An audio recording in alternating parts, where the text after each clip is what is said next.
Hi, everyone. Welcome to Two Bald Guys Talking Safety. I'm Langdon DeMint, And I'm Julian Taylor. and welcome to our podcast. Welcome to Two Bald Guys Talking Safety, and happiest of New Year's, everyone. I'm Langdon DeMint here with my dear friend, Julian Taylor. Happy New Year, everybody, and Happy New Year to my bald buddy. I know. How are you? I'm good. Have you had a good break? I have. It's been wonderful. And I would say I'm really looking forward to kickstarting the new year. But, really, is that always true? It's like you are, but you want to ease into these things. You don't want to go too hard at the beginning of the year. Well, we've got a very kind of cold New Year's resolution because Caroline, I hate it when she says, "Oh, I've had an idea." It fills me with dread. And the latest idea is slightly Wim Hof, if I can say that. Do you know what I'm talking about? No, Wim Hof. Wim Hof. Oh, Wim Hof. Yes. Sorry. Yeah. So we're talking cold water swimming. So the idea was we didn't buy each other Christmas presents. We bought swimming wetsuits, and Caroline thinks that I want to go cold water swimming. Does she want to go cold water swimming? She wants to, yeah, she's not just sending me cold water swimming. She wants to do it as well. Well, there is.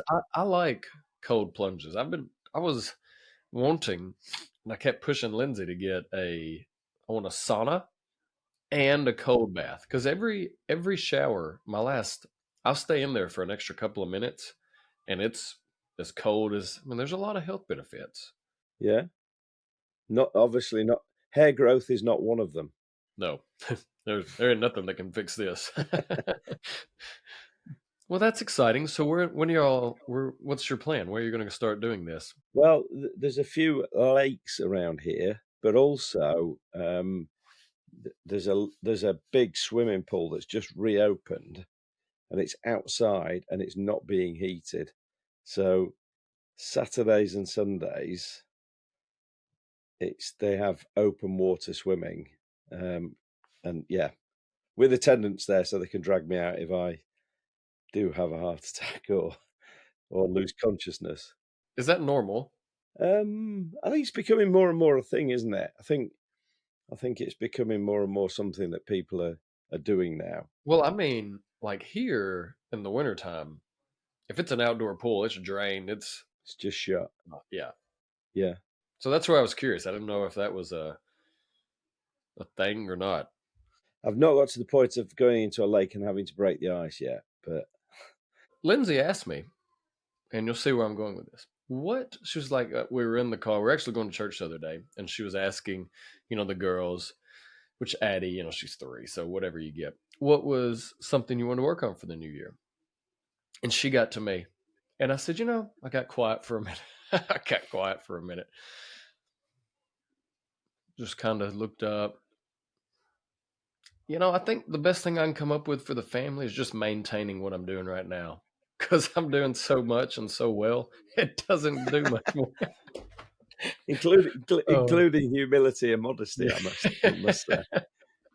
Oh, and she let me have it, but that was, we think about resolutions, things we could do better, and I was just like, when you hit the pinnacle, what more do you do? So I got the same response. So I was kidding, right? But I think that's yeah, and I think for you, I think that's a great thing.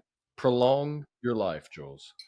See, for me, the bar's pretty low, isn't it? So it's pretty easy to raise it. So yeah, I can't live up to your sort of levels. I think the best thing you could say is just, taking Caroline around with you more on your frivolous worldly travels. What, not just abandoning her? I think that's the best thing. But yeah. And so has the break overall been good? Yeah, really good. Nice and restful. Very quiet this Christmas because my children have abandoned their aging father and gone to live abroad. So it was just WhatsApp calls and the usual kind of modern communication.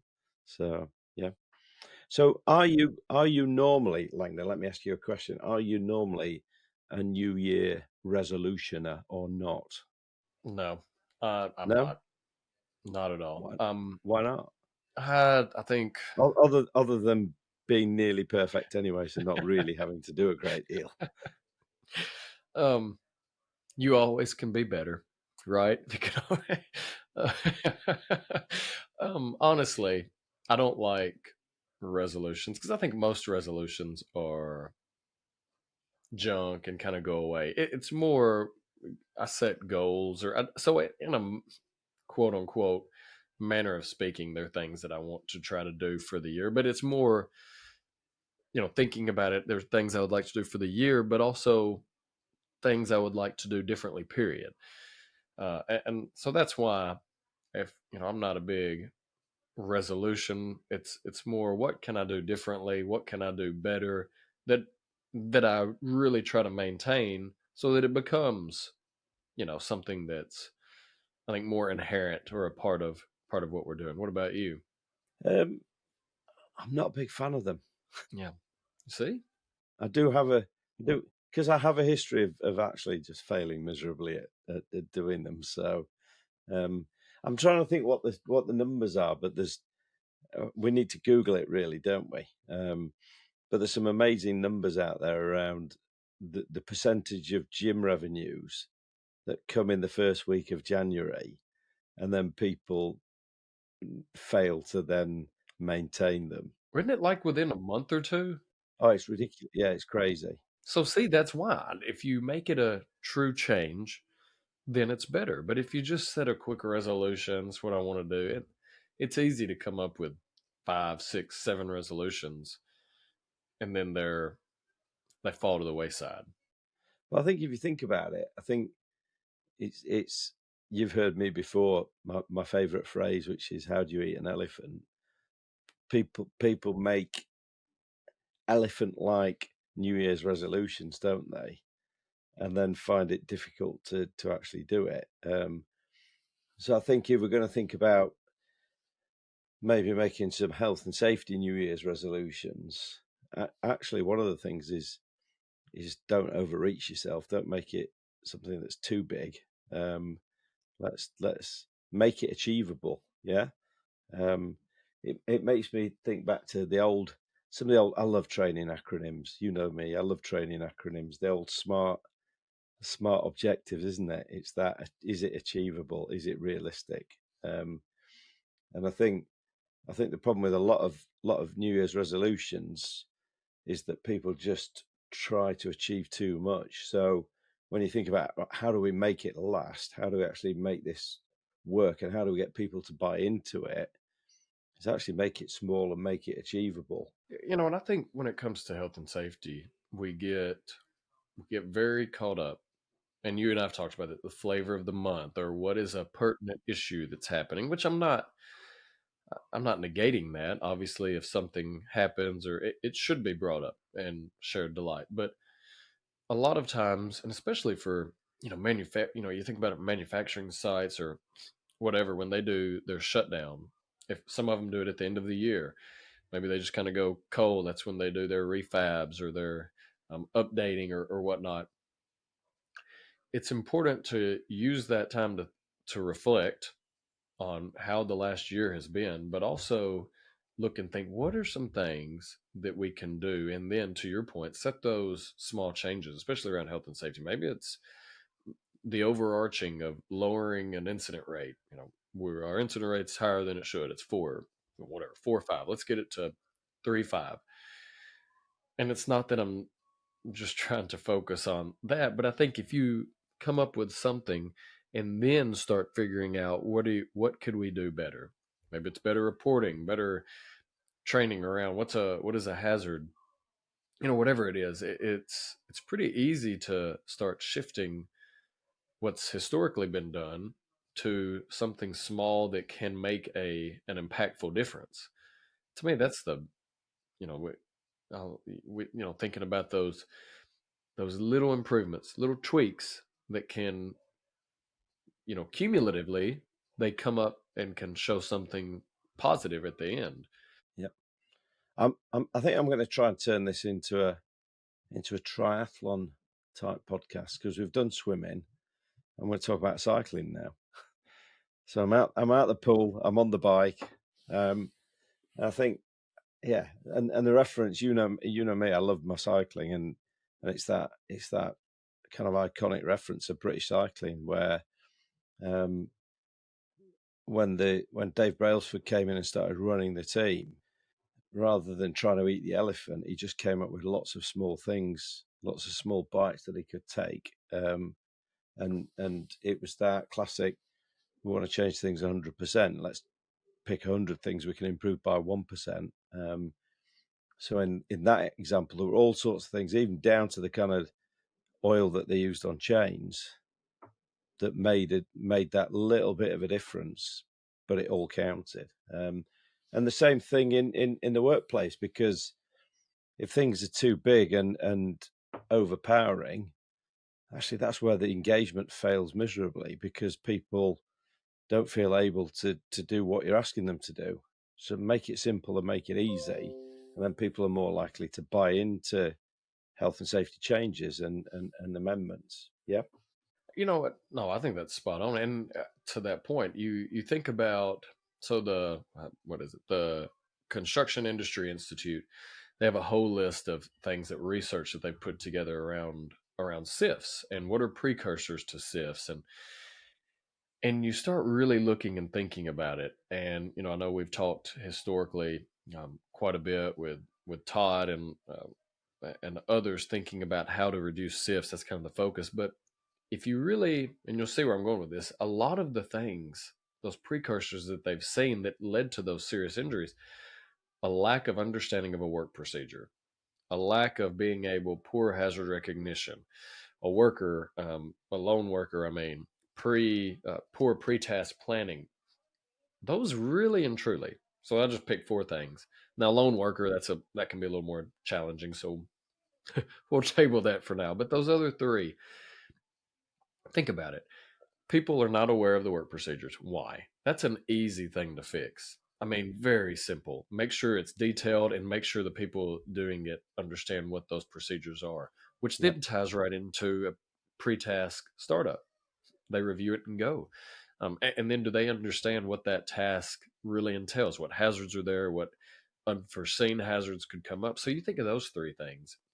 If you could improve those, not only are you going to reduce SIFs, but you're going to make the organization safer and more in depth in general. So I totally agree. I mean, there can be little aspects of that, little tweaks, but you start thinking it's really small things that we're trying to do to get better. And a lot of times it's just basic, some aspect of incident management. What does that look like?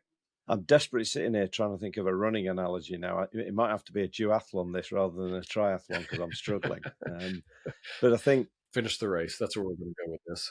we've got I'm hoping we've got a guest coming up in the next few weeks, and he's going to tell a really scary but captivating story. And all those things you've just talked about, Langdon, apply. And whilst they're small things, missing them or not doing them effectively can have quite catastrophic effects. So really important. And again, if we can just get people into a muscle memory, that's maybe my running analogy. If we get people into a way of doing things and a muscle memory, we can start to make a big difference through small things, which again is great if you're going to say, right, for the new year, these are some of the things we're going to focus on, because we're not expecting too much of people, are we, if we're going to do that effectively? Yeah. Yeah, and I think we discussed trends. We look at every year.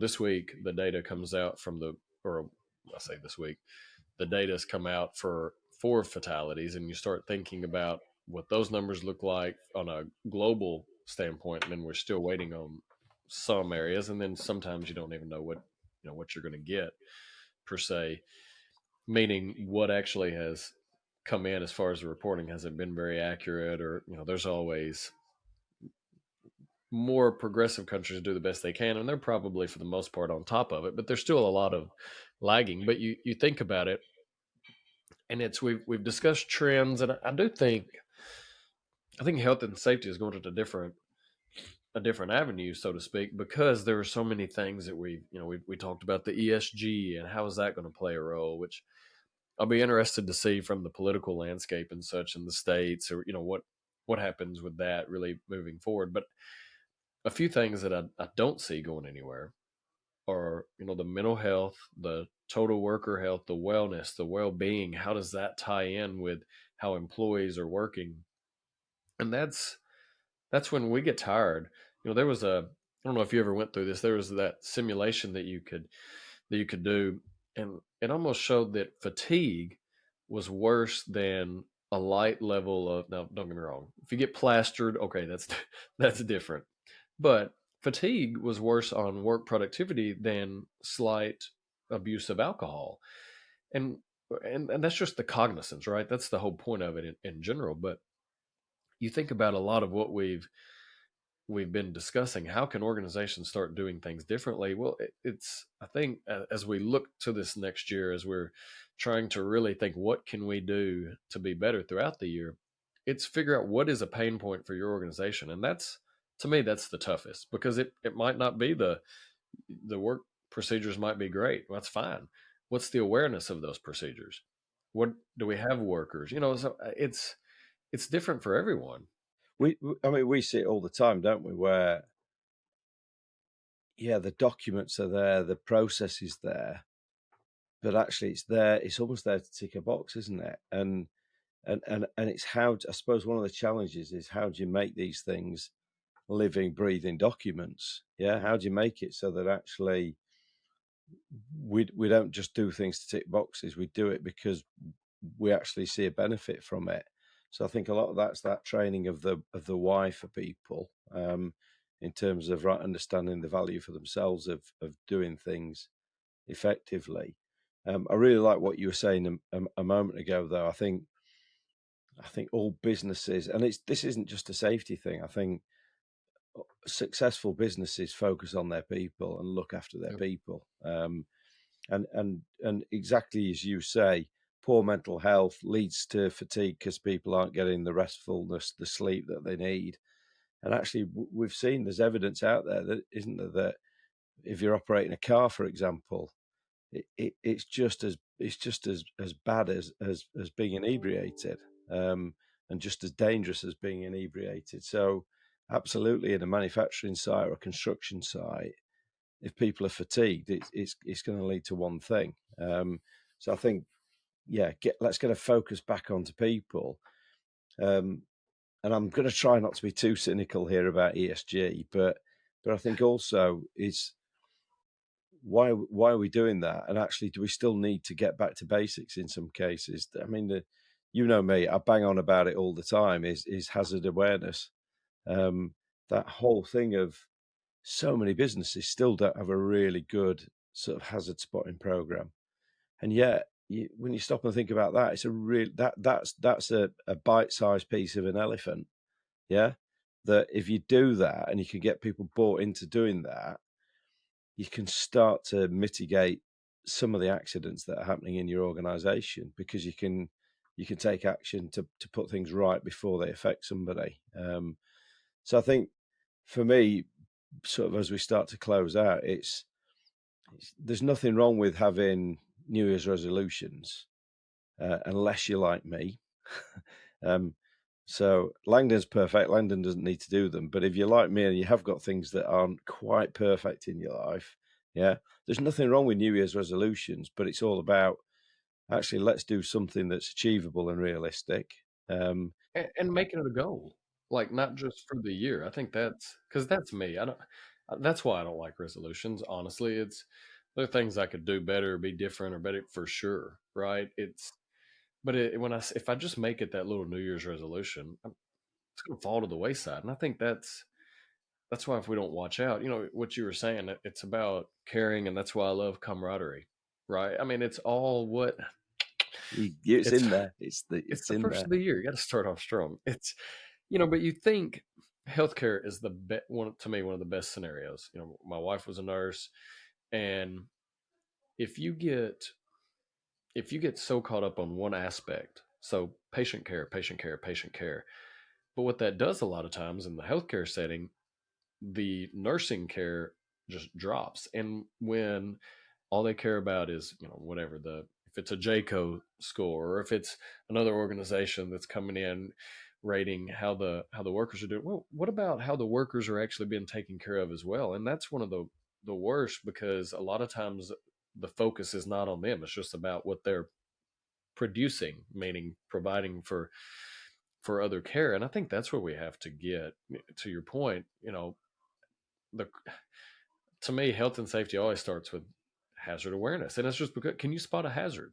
Yep. Do you know what that even is? And if you can't, that's fine. I know there's a lot more to it, so I'm not negating the rest, but can you even spot what looks to be safe and what is unsafe? And kind of getting that bought into understanding, hey, where am I going to cut a corner or not? Because we all know we're going to be as safe as we have to be. So we're not too safe, but we're still able to be productive and not getting injured or whatnot. And I think that's where we have to really kind of get to when we think about what goals we're setting or what we want to do for the year. It's one of those, what do we really want to instill? Because there's a lot of organizations that they might do very little with health and safety. And you know what?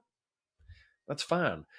Figure out what is applicable to your organization. Maybe it is just, it's getting people thinking about health and safety. All right, come up with a new policy that just starts at least incorporating it in everything. And then hopefully it'll be a snowball effect. That's for me. It's the long goal. Yeah. And I think I've got my running analogy in now because actually, the thing with the New Year's resolution is if there's no reason, if there's no clear reason for doing it, I think that's why a lot of people stop. Yeah, they might feel like they need to do something in the moment, but there's no long-term reason to maintain it. So I mean, one of the things I've done for running, I've actually entered a race in March. So I've entered a 15-mile cross-country race in March. Yeah. So but the idea behind that is because I've entered that, I know I've got to run through the winter. So even January, February, when it's not that pleasant in the UK, I still need to just put my gear on and go for a run. You can run to the lake, jump in and Jump in swim, and and run then back. run. Yeah. Jump in the lake, freeze, and then attempt to run home. Yeah. Yeah. There's your workout plan for the year. There you go. Yeah. Okay. But no, I do agree. I mean, what happens if you're 5 under through 13 holes? Yeah. Congrats, you still have a few holes to go, and if you blow it, it doesn't matter. I mean, I totally agree. It's those little things that we can do to try to make an impactful end game. Yeah. I have to say, if I was 5 under after 13 holes, I would be going for a lie down, Langdon. You would go ahead and just par out. Yeah. I would just say great. I'm done. Yeah. I'm walking off. Yeah. That's good. Good. Well, it's great to see you, mate. It's good to be starting another year of Bald Guys. We've got some exciting things coming up. We've got some good guests lined up. It's going to be an exciting new year. This was our first one. I think it felt like a bit of a ramble, but hopefully you've picked some useful pieces out of that. So happy New Year, everybody. And I'm going to let Langdon do it for the first time. He's got his camaraderie in. I'm going to let him sign off in his usual way. Well, everyone, I hope you've had a wonderful break. And if you haven't had a break, I hope that you at least had a wonderful time with family over the last couple of weeks. And as we start the new year, everyone, I hope you all have a happy new year and stay safe and watch each other's back out there as we go about this next few months. Thanks, everyone. Happy New Year. Hey, everyone. Really appreciate you tuning into this episode of Two Bald Guys Talking Safety.